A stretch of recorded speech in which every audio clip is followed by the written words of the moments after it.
Welcome to the Catbird Quilts. I'm Kathy Martin. Today's video is a quilt story about a quilt that I made so many mistakes on, and it's for one of my best friends, and I have a lot to say about it, so stay with me.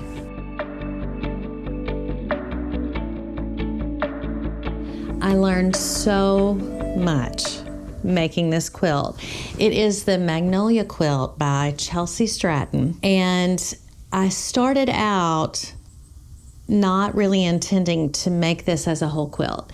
It began with a video that my friend Jennifer and I did about plaid perfection. I think that's actually what we call the video. So we made two blocks with the same shirt. It was a plaid shirt, and I cut it any which way, just kind of went the normal way and made my block. And my friend Jennifer fussy cut her part of the shirt and made a block out of that fussy cut, perfectly done. And we brought them together and I did a video about it, and I loved the blocks so much that I decided to make a whole quilt of it.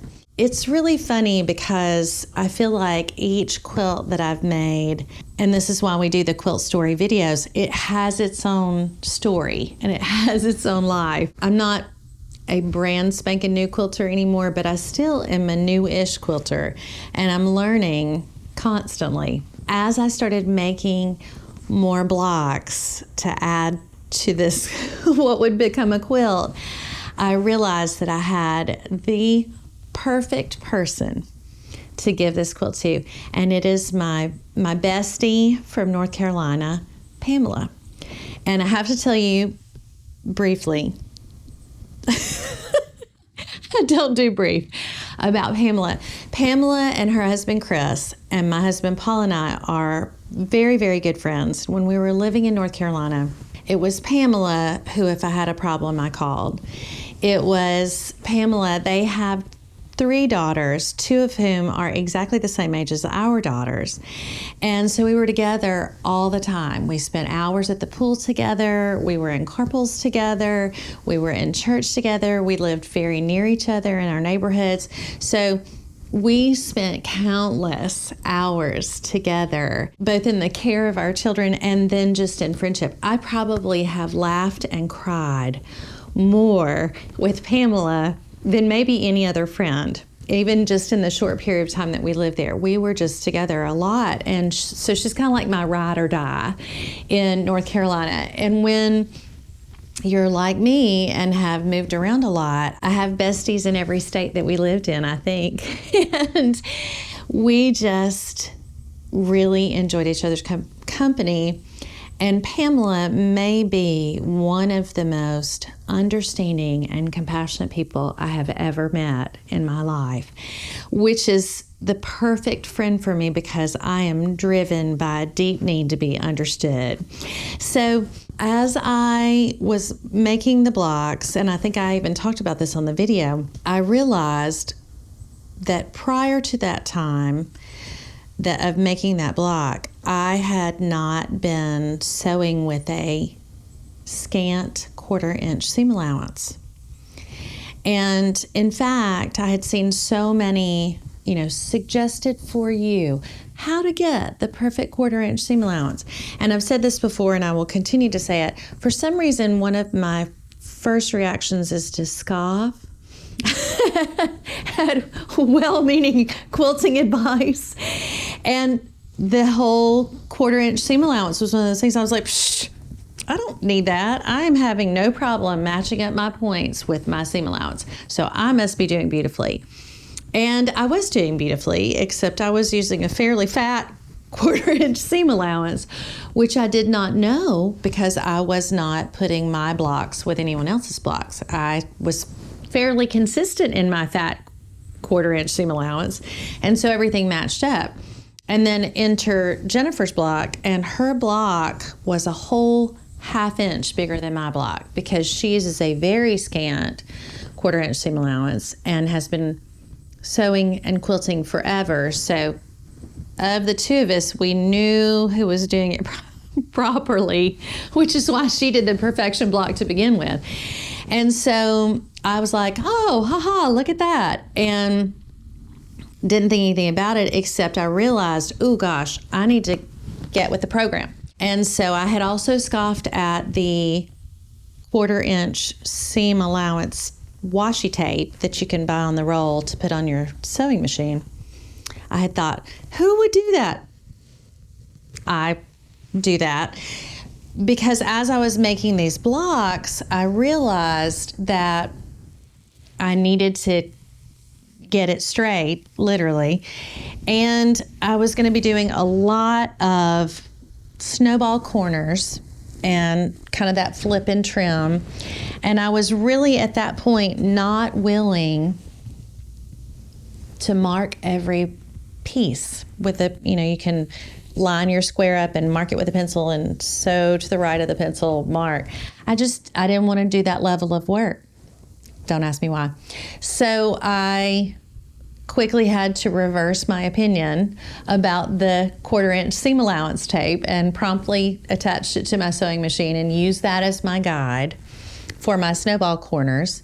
So in the process, I learned these little tricks and tips that people have are useful and good, and one should accept them, especially if one is learning.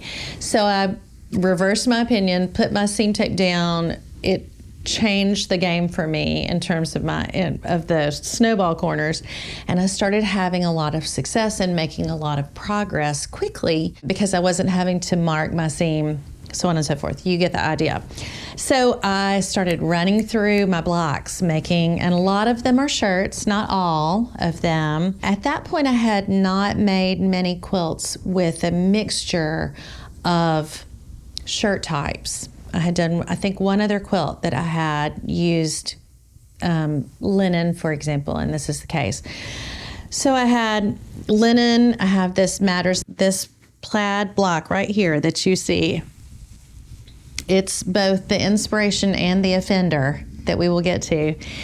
And so I started sewing these blocks together, and I had my happy little gingham and my polka dot navy and my plaid and my turquoise linen, and realized right quick that using different fabric types, they operate differently, both under the sewing machine and under the iron. And there is a lime green linen that's in this quilt that is so thin that if I had been very smart, I probably would have put fusible interfacing on the back of it. I did not. I did, in this process, learn to starch it heavily because at first I just was like, I don't need to do starch. And, and it was so flimsy that it really was working against me when I was trying to do my snowball corners. So learned that. So far we've learned need a scant 1/4 inch seam allowance that's consistent. Seam tape is your friend, not your enemy. Using linen, really helpful if you employ starch. And I just started making blocks and loved it. And so at this point, I started this quilt February of 2023. So we're over a year in the make of this quilt. So let me show you the quilt so you'll know what I'm talking about. So here's the whole thing all put together and quilted. And you can see the lime green linen that I referenced, talking about working with the different fabrics. I actually have 2 of those, one here and one here, and did pretty well considering I didn't know what I was doing. I had been doing the YouTube channel for a little over half a year, and Pamela and Chris had been 100% supportive of me and Paul and doing the YouTube channel. They were some of our earliest supporters and viewers and fans, and watched religiously to support the channel and me. And I started putting pictures of these blocks on Instagram Of course, Pamela is my friend and has been my friend actually, I started my Instagram while we were living in North Carolina. And so she's making comments like, ooh, I love those colors. Ooh, that is so happy. Ooh. And simultaneously, as we're launching into this new YouTube adventure, Pamela continued her education to get her college degree in education. So she had begun college at a younger age and for reasons unspoken did not finish her degree. And at the time that we were starting the YouTube channel, she was going back to college to get her degree. She had been working as an assistant in a preschool. Perfect job for her. Kindest person I've ever met, truly. And every time she would tell me stories of these little 2-year-olds, and she referred to them all as friends. So I had a friend today that melted down, and she just has the biggest heart of anybody I know. So these are our lives happening simultaneously. I'm learning how to quilt and in a YouTube channel. She's gone back to college to get her degree in education and is commenting on these blocks. And I knew immediately, this is who this is for. And so I did not tell her. She still doesn't know. And so the more they came together, the more I loved it and the happier I got. And I started figuring out things like sashing, which I'm not a great fan of sashing, if you don't know that already. I think it's those long stretches. I made this quilt mostly out of shirts, including the background. And sometimes doing sashing out of shirts, it's hard to hold a really, really straight line. So I made the sashing, found this, I call it the perfect color lipstick for the cornerstones, which is reflected in the plaid, the madras that I love so much, and started putting the quilt top together. That was in May, so a year ago, right about now, and had such great success. My blocks were coming together. My sashing was doing beautifully until I got to the one blessed little too small block that I had made with my fat 1/4-inch seam allowance. And I immediately realized, oh no, because it didn't fit. It literally didn't fit. And I didn't know what to do about that. When I say I sat on this quilt, not literally, but I sat on it for months because I really didn't know how to integrate that one block that was too small. And I thought and thought about it, and all of my solutions I didn't really like. So I had been looking for it. I finally found it, the block, the problem block, the problem child.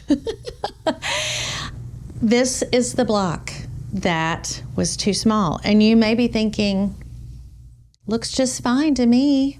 And it's because I taught myself how to make a block bigger than it is. So what I did is I actually made a whole row of the block. So a little piece with the plaid and then more white background and then another piece with the plaid, praying that they would come together. So I made it fit at the top, made it fit to this side, and then added that strip. And when I tell you I was so proud of myself, you couldn't have told me anything. I thought that I was the hero of this story, except that part of the block now is a little rectangle instead of a square. For me, that was like about this quilt. If you're wondering about the plaid blocks, this is the perfect one. This was the fussy cut one that Jennifer made. That was the start of the whole thing. And then I'm going to step over, and the one that was impossible is right over there. Let me show you. So here is where I had to add this little strip. So you can see that here's what it should look like. here's what it does look like on both sides. If you were here with me and looked really, really closely, you can see I got it pretty straight in terms of matching up right here. Not as much on this side, but the stitch in the ditch was right here, and it just continued on. And then this stitch in the ditch, which should have been right on the top of that square that's not a square, there's where it went. As we were hanging the quilt, it took me a minute to get oriented to figure out which was the block that was wrong. So if that doesn't tell the whole story, I don't know what does. I'm going to show you one other thing about the third plaid block, and to do that I have to step back. So this is actually the block that I made in companion to Jennifer's block. That one over there is the one that I made with scraps that I still didn't understand the seam allowance at that point. This one I just cut any which way with the plaid, and it ended up with a lot more green in it, but it somehow managed to work into the layout. Okay, it was only that one that I made with scraps that was so much smaller. But you can see here, I wanted to point out, here's where I thought that if I stayed actually in the ditch, so there's a pretty significant, I call it warpy. It's like right there and right here. There are a couple of other places. There's some in the yellow. Again, the moral of the story here is no one would know. Like, you look at this and go, oh, look at that beautiful plaid. And the fact that one was fussy cut, one was cut normally, and one was pieced together with teeny tiny scraps, you'd never know. And so you can see I just did a very basic quilting just around the edges of the block.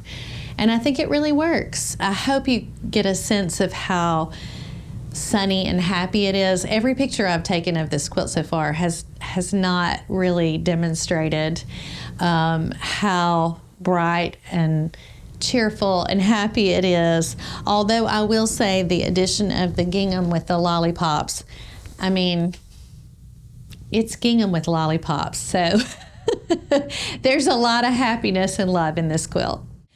So I had the quilt top done in May. Well, actually, I didn't have that. When I started trying to put it together, it was in May.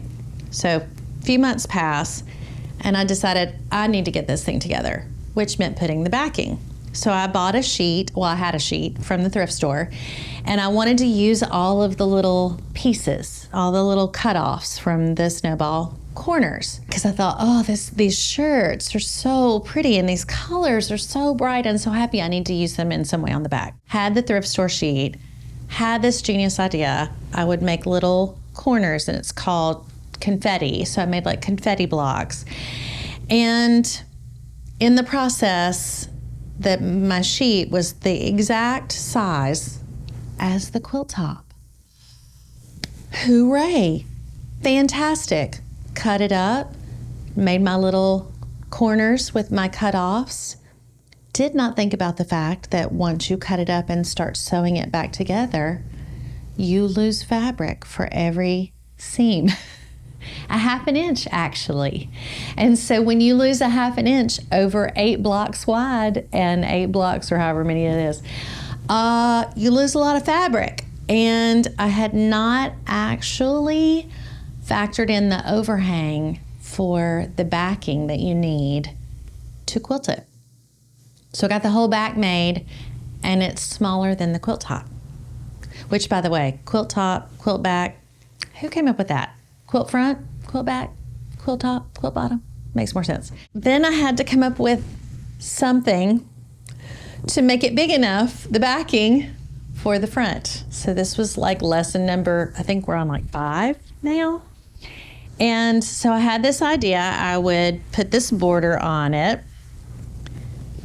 that just kind of highlighted the center. I was pleased with it, although I typically don't order fabric, and I was like a person watching a pot trying to boil. I was so restless and checked the mail every day.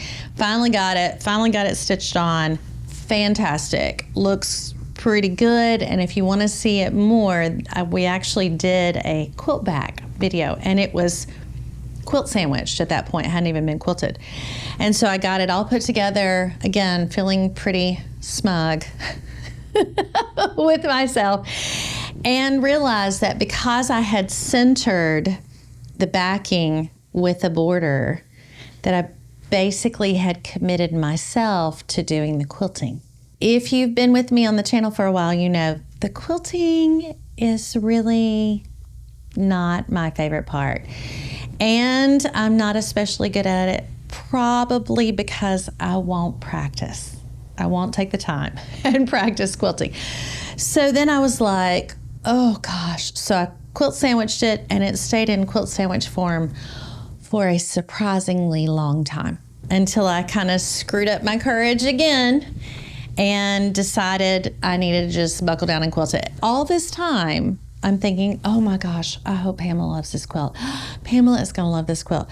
Oh, I think the gray will match their bedroom. Oh, you know, they have those yellow accents, unless they've changed, in which case it's not going to match at all. And I had all these plans and ultimately decided that the best thing that I could do would be to stitch in the ditch along the lines of the block. Now, for those of you that have been quilting a long time, or if you have done a stitch in the ditch, you know stitch in the ditch is one of the most basic quilting, and it's so easy if you have nice straight ditches. If you do not have nice straight ditches, stitching in the ditch is actually pretty tricky. So I discovered that my ditches weren't very straight, in large part because I had done that block that didn't fit. And so in my naivete, what I thought I would do is pull and tug and try to correct it. I mean, when I tell you it's a whole more than a 1/4 inch off, that piece in particular, that I would just like straighten it out with the quilting stitch. So if you don't already know this, if you're new to quilting, you can't straighten out unstraight piecing with the quilting. It doesn't work that way. I realize the foolishness of this statement now in retrospect, but at the time I thought, oh, I'll just kind of pull it a little. If you've ever tried to do this, what that leads to is quilting lines that look like this, that are supposed to be straight, and your quilt is too taut, T-A-U-T, in certain places, and too loose in others, and it really looks pretty terrible. So I had several lines done that way before I realized, oh, this is not going to work. Pulled the quilting out, most of it. There are a couple of places that I left in, and I'm going to have to stop my own self at this point and say, the beauty of making your bestie a quilt is that every step of the way, anytime I ran into any difficulty, or I felt like a piecing didn't come together, or I cut off a corner, or I added a strip and it didn't exactly line up, every time I thought, Pamela isn't going to care. Pamela is going to love this quilt because she loves me and because I made it for her. If she notices, which she might not even notice, but if she notices, this is the most forgiving and gracious person I have ever met. So it was like this wonderful, it's the perfect environment to learn in, because every mistake that I made, I knew would be met on the other side with acceptance and understanding and kindness. And so it made it where, number one, I could make mistakes and I did not beat myself up for them. And also, it just really was like so permission giving. It was just so freeing, like, well, I guess that block is going to have some rectangles instead of squares. I guess this quilting line is not going to be very straight. I've talked about this on Patreon with the patrons about wanting to do my best and pursuing excellence while not being caught in the trap of perfectionism. And the irony of this is the whole story, where it began with the plaid block, was you can do the perfect block. You can cut your plaid perfectly. And it really isn't that much better than just cutting it easily and normally and not worrying about it. And so what a great experience to be, quote unquote, making mistakes. But really I was learning on a quilt for a person who's in education, specifically special education, teaching challenged kids how to, get to where they need to be with this heart full of kindness and compassion. That's who this is going for. And so it's like progress, not perfection. So I pulled out the quilting that was really bad right when I realized my mistake. Learned in the process that if you have a straight line quilting, if you miss the ditch, it's actually better to be straight than it is to perfectly line up in the ditch, because where it was off was so off that it actually called attention to it. Whereas once I corrected myself and just kind of like devil may care, straight line straight through it, you don't even notice it. So I got it done. I finished up the quilting, put my favorite linen. I have a heathered navy linen that I made the binding out of. Did the hand binding. I still have to put a label on it. And so I have named this quilt Learning is My Favorite. And it will say, Made with Love for Pamela from Kathy, with the dates on it. And I have a little tag that I'm going to attach that says Made with Love and swear words. And she will laugh. She is not crass at all. She is the sweetest. And I am crass sometimes, and it makes her laugh. So hopefully she'll get a big laugh out of that. And I suspect that she will look at this quilt with love and friendship. And if she even notices, it probably will be endearing to her, because she's now a college-educated teacher. So she's graduating this weekend. So she has completed her college education that she has longed for so many years. I'm going to send her this quilt as a happy graduation and happy birthday from last year. Hopefully she and Chris will get many years of comfort and love, and they'll look at it. And they watched this very video on the plaid perfection and got so much enjoyment out of it when they realized that I was going to make an additional block out of those little bitty scraps of the plaid. And so they will have memories associated with this quilt, just like I have to now. And it is just another reminder of the quilting journey. And when we take on these projects, there's so much to learn. And there's also so much love in what we do as quilters when we make quilts for people that we care for. Thanks for coming along with me on this quilt story today. If you've been with me all along with this quilt, I hope you are having some of the happiness that I am, that it's completed.